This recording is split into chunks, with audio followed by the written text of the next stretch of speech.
My name is Collins Fairmont, 34 years old. For the last 11 years, every time I walked into that house, someone found a way to remind me I was the family's biggest embarrassment, the one who still digs through trash for a living. This Christmas Eve was supposed to be no different. Halfway through dinner, my younger brother leaned back in his chair, smirked, and said loud enough for the whole table to hear, "Still picking through garbage to pay rent, huh, sis?"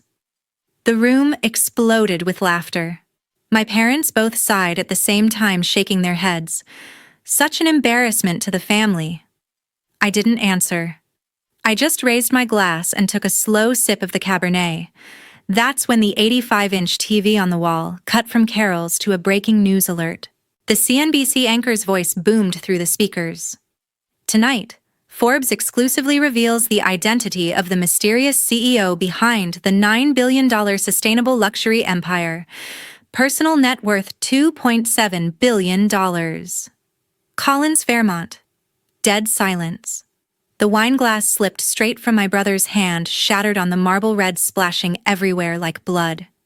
He stared at the screen, mouth open, finally managed to whisper, "What the hell?" If you want to know exactly what I said when I finally opened my mouth, and how that night ended every tie with the people who laughed at me, stay until the end. Hit the like button now so you don't miss what comes next, and let's get into it. The first time I realized money could buy everything except belief, I was 8 years old and hiding under the grand piano in the formal living room, while the adults toasted another oil lease. Our house sat on the biggest lot on Beverly Drive in Highland Park, Dallas. The one with the limestone facade, the motor court that could swallow 6 cars without blinking, and the kind of manicured lawn that required 3 full-time groundskeepers just to keep it television ready. Father, Harrington Fairmont, ran the family office that had been managing mineral rights and commercial real estate since Texas was still a republic. Mother, Gwendolyn Fairmont, spent her days chairing the Crystal Charity Ball Committee and making sure every society page photo showed her on the right side of the right people. And then there was Weston. From the moment he came home from the hospital, Weston was the heir, the future, the living proof the Fairmont name would keep shining. He got the imported English rocking horse before he could sit up. He got the junior-size Bentley electric car at 4. When he decided at 7 that he wanted to play hockey, a sport nobody in Texas even understood. Father had a regulation ice rink built behind the stables. Every report card, every trophy, every minor accomplishment was treated like the second coming. The staff literally clapped when he walked into a room. I was the accident they never planned for. Mother spelled it out the summer I turned 16 poolside at the Dallas Country Club between sips of her second mimosa. SMU, the right sorority, then marry someone whose family already owned half of North Park Center, or a chunk of DFW Airport. That was the blueprint. Law school or an MBA was optional. Producing the next generation of Fairmonts was not. I had other plans. I spent every free hour in the old sewing room on the 3rd floor, surrounded by bolts of discarded couture fabric the Neiman Marcus alterations department was going to throw away. I took apart vintage Halston gowns just to study how the bias was cut. I taught myself pattern making from library books. When we went to New York for the ballet, I slipped away to the garment district and begged sample room scraps off the cutting room floors. By 17, I was hoarding every birthday and Christmas check to buy dead stock silk that had been declared imperfect by the mills in Como. Grandma Ellie, Eleanor Fairmont, was the only person who ever saw me. She caught me once at 3 a.m, pins between my teeth, trying to turn a rejected length of Loro Piana cashmere into a coat. Instead of scolding me for ruining $1,000 fabric, she lowered herself onto the floor, handed me a cup of coffee, and studied the muslin I was draping on the dress form. After a long silence, she said, "You've got an eye most designers would sell their soul for. Don't let this house talk you out of it." She was the only one who ever said anything like that. When the RISD acceptance letter came, full merit scholarship, no legacy strings, Father laughed so hard he had to sit down.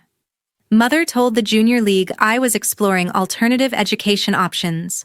Weston already accepted to UT Austin on a legacy slot he never needed. Told his fraternity brothers his weird sister was moving to Rhode Island to freeze her ass off and play with garbage. Second year, I called home from Providence. I told them I wasn't coming back for Thanksgiving or Christmas or any holiday ever again if they couldn't accept what I wanted to do with my life. Father's exact response loud enough for the whole kitchen staff to hear. Then you're on your own, Collins. Completely. Mother managed theatrical tears for exactly 28 seconds before she booked a mother-son ski week in Telluride with Weston. Grandma Ellie waited until everyone else had stormed out. Then she took the phone voice steady and said, "Go build something the world can't look away from. I believe in you, more than I've ever believed in anything this family ever did." That was the last conversation I had with any of them for the next 11 years. 1 week after Grandma Ellie hung up the phone with those final words of belief, Father followed through. Every account bearing my name went dark overnight. Debit cards declined at the campus coffee shop, trust fund transfers reversed, even the emergency credit line Mother kept for shopping emergencies was canceled without a courtesy call. I had $800 in crumpled 20s and 50s I'd saved from random styling gigs and selling old clothes on Poshmark. That was it. I walked into TF Green Airport in Providence, bought the cheapest one-way ticket to New York, and boarded a flight that smelled like wet dog and disappointment. Middle seat, crying baby behind me, guy on the aisle eating boiled eggs from a Ziploc. I stared out the window the entire time and didn't cry once. I landed at LaGuardia with one battered Rimowa and no plan. Bushwick, Brooklyn, late 2014. I found a fourth-floor walk-up studio on Weirfield Street between Wyckoff and Irving. 400 square feet, one window facing a brick wall radiator that sounded like it was dying every time it kicked on, and a bathroom down the hall I shared with 3 guys who played death metal at 3 a.m. Rent was $900 a month. I paid first, last, and security with everything I had left, then slept on the bare floor for the first 3 weeks because I couldn't afford even an IKEA futon. The very next morning, I was on the J train before sunrise, riding into the garment district. I started hanging around the loading docks on West 38th and 39th, waiting for the big houses to dump their cutting room waste. At first, the guys thought I was some rich kid playing artist. After I showed up every single day for 2 weeks, rain or freezing wind, they started saving the good bins for me. Leftover Loro Piana, cashmere rejected lengths of double-faced wool from Italian Mills silk faille that had one tiny flaw nobody else would ever notice. They wrote C in Sharpie on the bags, so nobody else grabbed them. I dragged those bags home on the subway arms, aching, smelling like chemicals and dye. Back in the studio, I sorted everything under the one bare bulb hanging from the ceiling, labeled by fiber, by weight, by hand feel. My cutting table was 2 sawhorses and a warped sheet of plywood I found on the curb. My sewing machine was a 1974 Singer I bought from a lady in Crown Heights for $40 cash and a promise to teach her granddaughter how to hem jeans. The first piece I ever finished was a structured tote made from midnight blue Loro Piana coating that had been rejected for a single pulled thread lined with leftover Hermes silk twill in hunter green. 48 hours of hand-stitching, no pattern, just muscle memory and obsession. When it was done, I carried it up to the roof at magic hour and shot it with my cracked iPhone 5 against the skyline. Caption: one person's trash. I posted it to a brand new Instagram account I called C-Lux. 24 hours later, the post had 12,000 likes and a direct message from a partner at a women-led venture fund in Soho. She wanted to meet that week. We sat in a tiny cafe on Lafayette. She asked where I saw the brand in 5 years. I told her I didn't have a 5-year plan. I just knew I could make people fight to own objects that had been headed for a landfill. She slid a term sheet across the table, $500,000 pre-seed for 15%, one condition. My full name never appears on anything. Mystery is the ultimate luxury, she said. I signed C in black ink and never looked back. The next 7 years were pure controlled chaos. I moved production to a loft in the Brooklyn Navy Yard, hired seamstresses who had been laid off when the last American couture houses closed, built an entire supply chain out of fabric that luxury brands had written off. Every drop sold out in minutes. Vogue ran a blind item about the ghost label rewriting sustainable luxury. Bergdorf begged for an exclusive. Celebrities wore the pieces on red carpets and told interviewers they had a friend who made them. I still lived in the same 400-square-foot studio until the company could afford real offices. I still rode the subway. I still kept my full name off every single label contract and caption. 11 years after I left Texas with $800 and a suitcase, the company had become something so enormous that even the people who once called me a failure would never in a million years believe it was mine. I had sworn to myself I would never again spend Christmas Eve in that house. For 11 consecutive years I stayed in New York, ordered dumplings from the same place on Mott Street, poured a single glass of champagne at midnight, and toasted to another year of freedom. It was quiet. It was mine. Then exactly 21 days ago, the private line in my penthouse rang at 7 in the morning. Only one person on earth still had that number. Collins Sugar, Grandma Ellie said, voice soft, as the cashmere she used to wrap me in when I was small. I'm 82, and the good Lord hasn't sent me an exact expiration date. I don't aim to sit through another one of these dinners without my granddaughter beside me. Come home. Just this once. For an old woman who's running out of Christmases, I rattled off every excuse I'd perfected year-end inventory in Paris investors from Milan, the usual armor. She listened without interrupting, then said simply, I'll leave the porch light on. The same one that's been waiting since you were 17. That was all it took. So on December 24th, I landed at Love Field, chose the plainest gray Camry in the Hertz lot, so no one could sneer at an Uber pulling up to the gates, and changed in the airport family restroom into the simplest black cashmere dress I owned, 6 years old. No visible label, nothing they could weaponize. I looked like someone who had nothing left to prove. Perfect. The main house hadn't aged a day. A 30-foot Norwegian spruce imported from Vermont 3 weeks earlier stood in the great room like a silent monarch, decorated exclusively in white phalaenopsis orchids, flown in daily from Thailand, and hand-blown crystal drops that cost more than most new luxury sedans. The 1928 mahogany dining table stretched 40 feet and seated 24. Baccarat crystal reflected the firelight. Sterling flatware gleamed place cards were written in Mother's flawless copperplate. The 1884 Chateau Lafite had been decanting since noon, and the same string quartet, now in their third generation, played the exact sacred playlist they had used since I was 9. Weston and Spencer were seated directly across from me.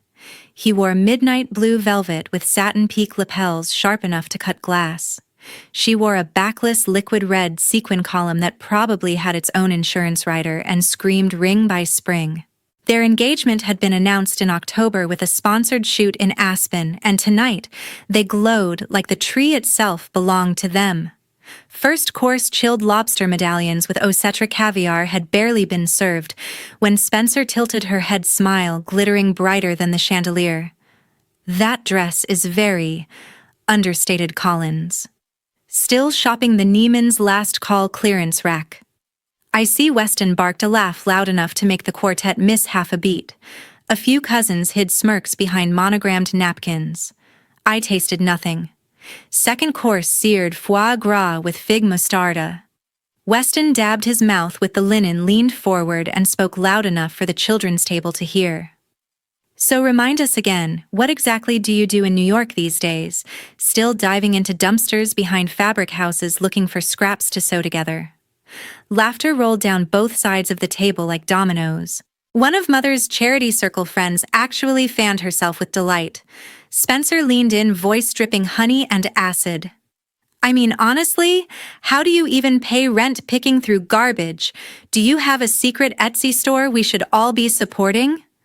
The room exploded. Someone at the far end repeated Etsy and dissolved into giggles. Third course Wagyu filet with black truffle bordelaise. Spencer tapped her blood-red nails on the crystal stem. 34 years old and still scavenging trash for a living. That has to be some kind of world record. Weston raised his glass in mock salute, grinning like he'd just closed the biggest deal of the year. Father set his knife and fork down with the slow, deliberate precision he used before firing a CEO. Mother mirrored the gesture perfectly. They looked at each other, then at me, and sighed in perfect, practiced unison. Such an embarrassment to the family. The words settled over the table like a cold front. Grandma Ellie sat to my immediate right.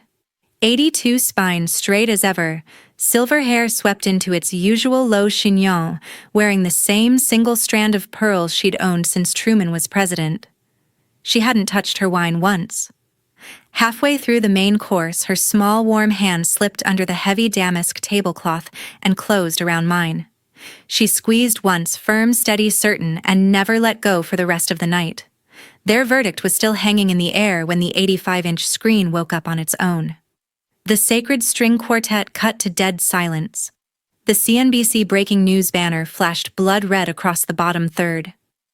The anchor's voice, calm, professional, and impossibly loud, filled every corner of the great room. Good evening. We interrupt your holiday programming with breaking news out of New York. Forbes is exclusively revealing tonight the identity of the mysterious C, the reclusive founder who built the $9 billion sustainable luxury empire that has dominated fashion for the past decade. Sources confirm the majority owner and creative force behind the most coveted brand on the planet is none other than Dallas native Collins Fairmont, with a personal net worth estimated at $2.7 billion. My official portrait shot 2 weeks ago outside the Navy Yard headquarters replaced the anchor in full 8K clarity. Black cashmere coat arms crossed Manhattan's skyline behind me, no smile. The first sound was crystal exploding. Weston's Bordeaux glass slipped straight from his fingers and hit the Italian marble with a crack that echoed like a gunshot. Shards skittered under chairs and tables. The deep red wine spread across the 19th century Persian rug in a widening stain that looked exactly like fresh blood under the chandelier's glare. He didn't bend to pick it up. He just stared at the screen, face draining of color so fast the red sequins on Spencer's dress suddenly looked garish against his pallor. Spencer's manicured hand flew to her throat as if someone had choked her. Her mouth opened, closed, opened again. Nothing came out. Father's fork froze halfway to his mouth. A bead of truffle sauce trembled on the silver tines. Mother's wine glass shook so violently a drop splashed onto the pristine white tablecloth, blooming crimson. One of the teenage cousins actually whispered, "Holy shit," before an aunt elbowed him silent. The anchor continued without mercy. For 11 years, the industry has chased the ghost known only as C. Tonight, we can confirm Collins Fairmont built the entire empire from couture, waste headed for landfills, turned it into the most exclusive luxury house in the world, and did it all while remaining completely anonymous. The company is now valued at $9 billion with Ms. Fairmont retaining majority ownership. Another photograph flashed me on the cover of the new Forbes issue, arms crossed headline, screaming in bold white letters, "The $2.7 billion secret." The string quartet had stopped breathing. The caterers froze, mid-step silver trays suspended in air. Weston finally found his voice. It came out cracked and small. That's not real. It can't be." Spencer tried to laugh, some desperate, strangled sound that died in her throat. "You're telling me? Collins, our Collins. This is a joke. Someone hacked the TV." Father's face had gone the color of printer paper. His lips moved, but no sound emerged. Mother's eyes darted from the screen to me and back again, as if the numbers refused to compute in her brain. The anchor kept going. Industry insiders are calling tonight's reveal the biggest unmasking in fashion since Yves Saint Laurent took over Dior. Fairmont's pieces have been worn by every major celebrity from Beyoncé to Kate Blanchett, all while the designer herself remained a complete mystery. We'll have reaction from Wall Street and 7th Avenue after this. The screen cut to commercial, but the room stayed frozen. 24 people sat in absolute suffocating silence, while broken crystal glittered on the floor and the red wine kept spreading like an accusation. Grandma Ellie was the only soul at the table whose expression had changed at all. She turned to me slowly, eyes shining with tears she refused to let fall, and gave the smallest, proudest, most radiant smile I had ever seen in my life. I set my glass down very carefully and finally spoke. I pushed my chair back slowly. The legs dragged across the 200-year-old oak floor with a long, deliberate screech that silenced every last cough and clink. I rose to my full height, smoothed the black cashmere that 5 minutes earlier had been mocked as clearance rack, and looked around the table one last time. 11 years of swallowed words rose in my throat like champagne finally uncorked. 11 years, I said, voice perfectly level, perfectly audible. 11 years of being the family cautionary tale. Year 1, she'll be back by February. Year 2, still playing with trash, how precious. Year 3, she's an embarrassment. Year 4 through 11, the same joke, just with older Bordeaux and louder laughs. I turned to father first. You froze every account the week I left RISD, told the club I was finding myself. Let people whisper I was on drugs in a cult, anything except building something you couldn't control. Then mother. You rewrote the story so elegantly. Collins is taking an extended sabbatical. Smiled while your friends pitied you for the daughter who refused to marry oil money. Then Weston. And you made a career out of it. Every Thanksgiving, every Derby party, every time you needed to look tall, you stood on my back. My sister, the trash picker. Tonight, you delivered the punchline perfectly. Spencer tried to disappear into her sequins, but I wasn't done. You laughed the hardest, Spencer. Congratulations. You win the table.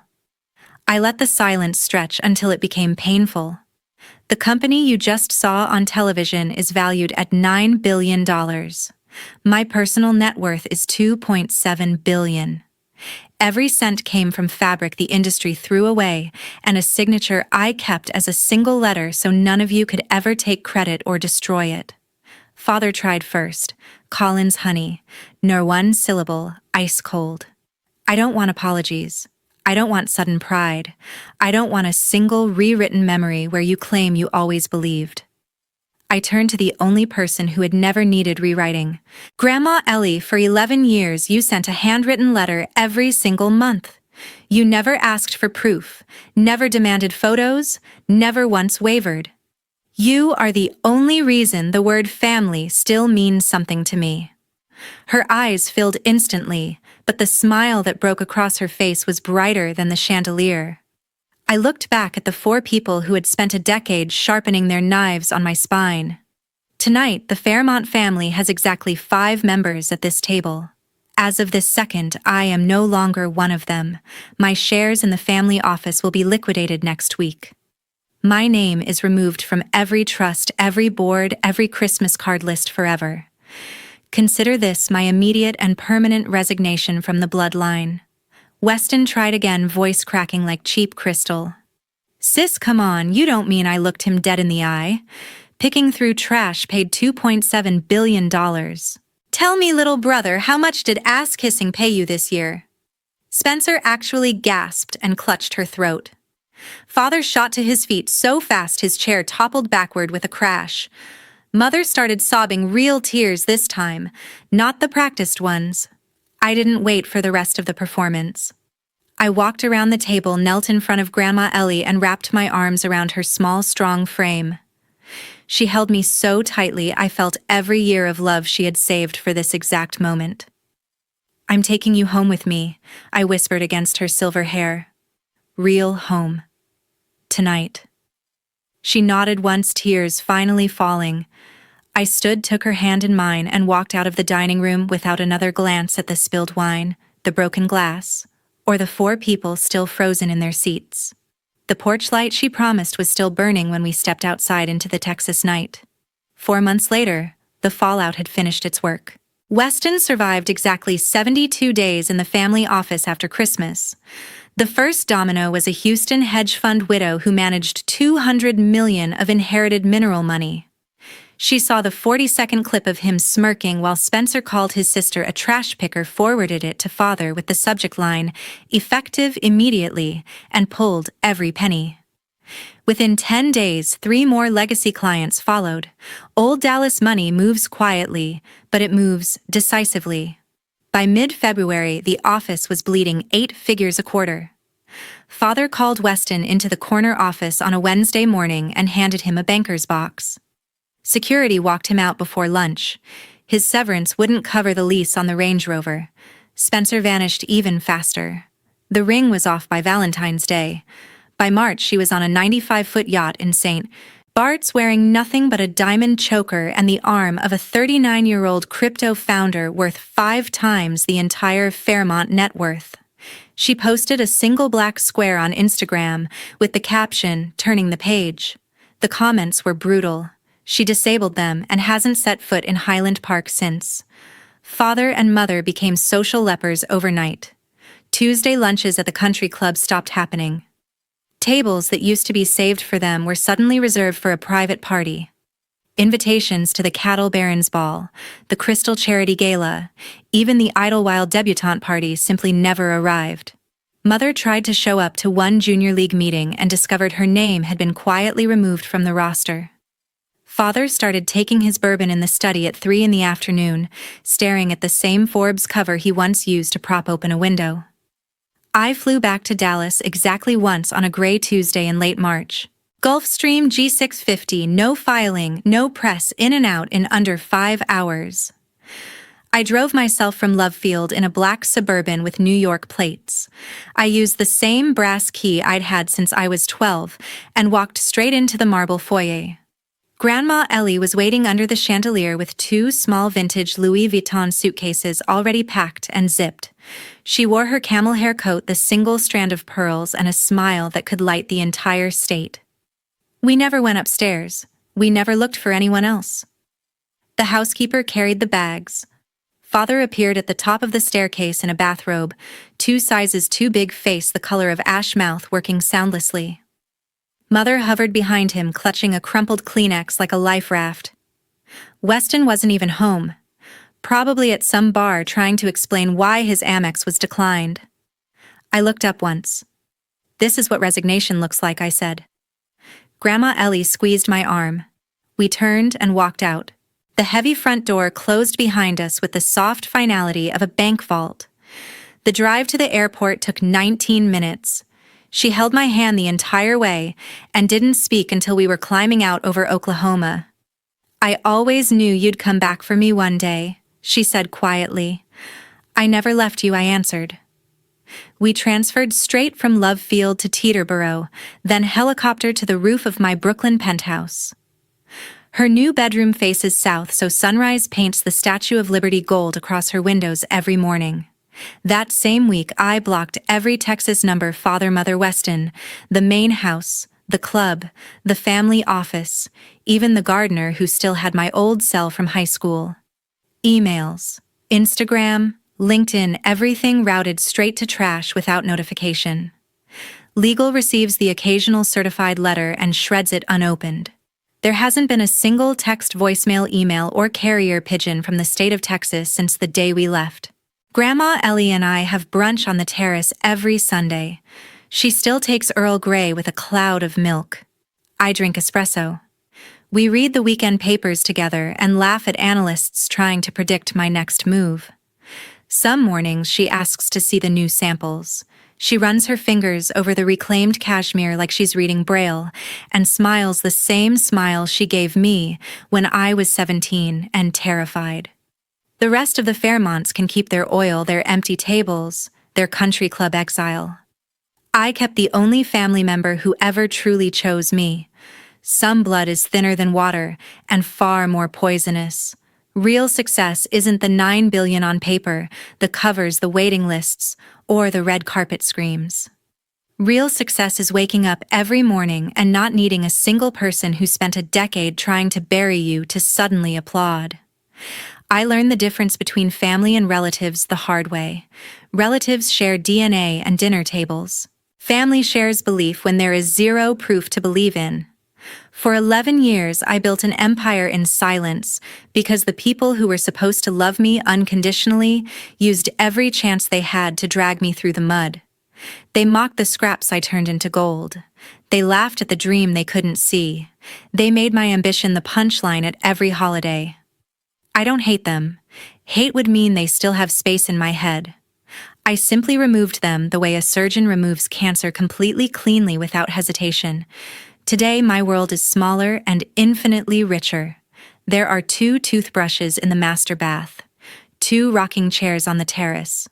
One woman who never once asked for a single thing except that I become exactly who I was meant to be. Grandma Ellie sits beside me every evening watching the sun sink behind Manhattan, sipping Earl Grey with a cloud of milk while I sketch next season's collection on the table between us.